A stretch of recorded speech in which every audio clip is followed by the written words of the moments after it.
Hello everyone, my name is Travel Ted, and I'm a travelling bear. My best friends in all the world are Ben and Annie. I love Ben and Annie, and Ben and Annie love me. I didn't always live with Ben and Annie. For a long time I lived on a ship, in their shop, and Mrs. Potts looked after me. Mrs. Potts worked in the shop, and she was always very, very kind.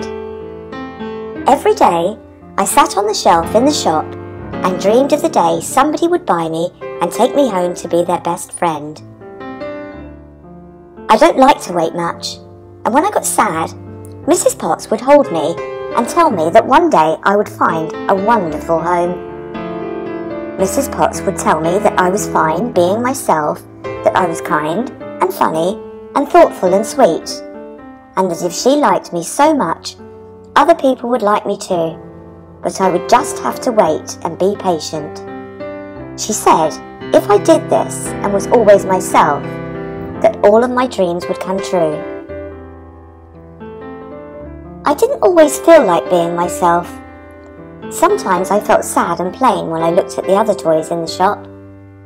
There were lots of toys to choose from.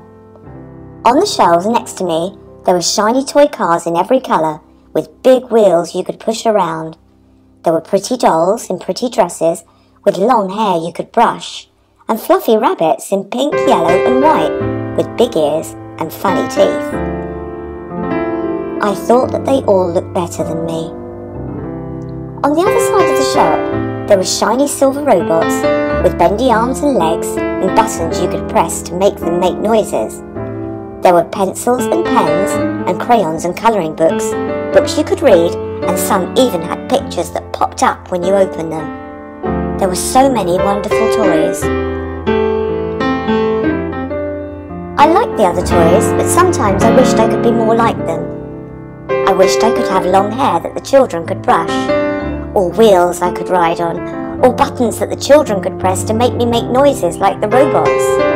I imagined marching around with my best friend, and thought, if only I was more like the other toys, somebody would like me and take me home with them. Every day I wished that somebody would like me enough to buy me, but days came and days went, and still nobody bought me. I tried everything and was starting to think that nothing would ever work.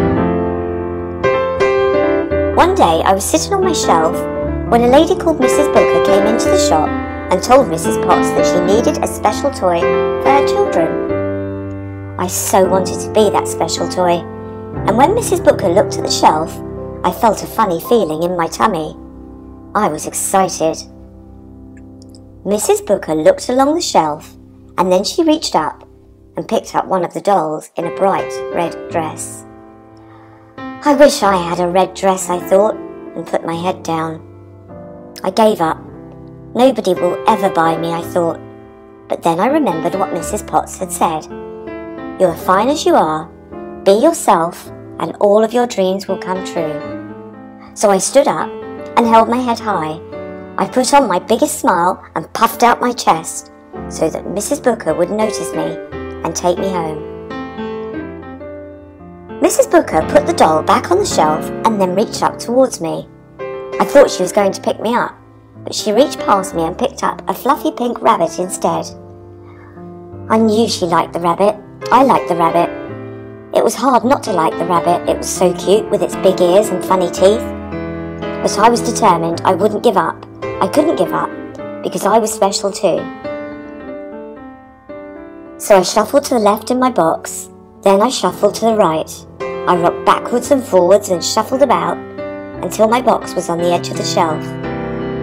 But no matter how hard I rocked, Mrs. Booker didn't look up.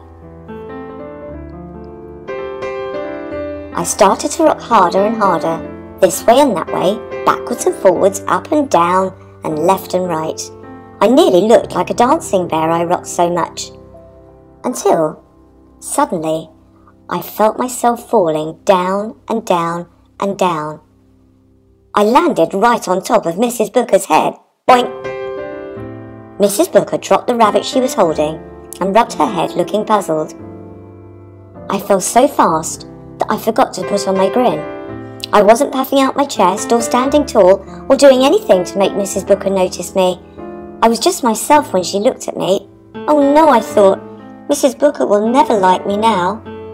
What's this? Mrs. Booker asked Mrs. Potts as she picked me up from the floor in my box. Mrs. Potts explained to Mrs. Booker that I was a travelling bear who was looking for a best friend to have fun with. Mrs. Potts told her that I always carried my diary so that I never forget the fun times I'd had with my best friend. Mrs. Booker smiled, and then, do you know what she said? She said, "Do you think that he would be best friends with more than one child?" And Mrs. Potter agreed that I would. Well then, maybe he can be best friends with my children and they can all go on their adventures together. I'll take him. I didn't have to pretend to smile anymore or to put on my best grin because I was already smiling, the happiest smile I'd ever smiled. As Mrs. Potts wrapped me up and put me in a bag, she whispered to me, "Well done, Travel Ted. You learned to be yourself. Have fun and may all of your dreams come true." And you know what? They have.